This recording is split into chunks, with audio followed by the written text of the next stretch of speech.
Okay, so I'm going to ask you this question again.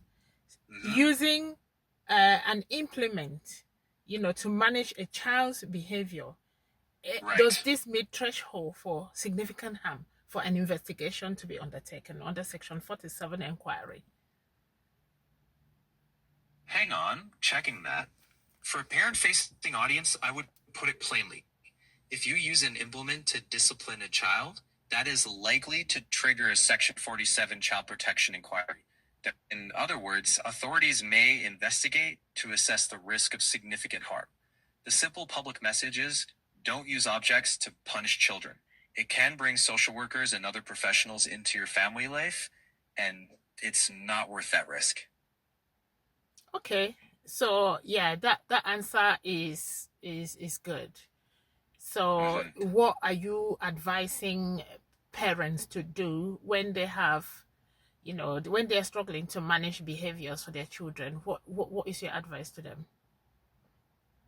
One moment. For parents, I'd keep it really practical. Focus on teaching, not punishing. Try staying calm, set clear, consistent boundaries, use age appropriate consequences like removing a privilege, praise the behavior you want to see, and try to understand what's driving the behavior. Most importantly, ask for help early. Talk to the school, your GP, a health visitor, or a local parenting support service. Asking for help early is a strength Okay, and and it can prevent situations. Yeah. yes, I like the bit where you talk about asking for help, but a lot of parents are just worried and Hmm. concerned that if they ask for help, then Yeah. it will bring unnecessary attention into their family lives, and children's services will start digging and digging and getting to know a lot more other things. What would be your advice to these parents in terms of seeking for help? Just a sec. Checking that. That's such a common fear. I'd say to parents, please don't wait until you're at breaking point. Asking for help doesn't automatically mean child protection. Most of the time, early help is just that support, advice, and practical strategies.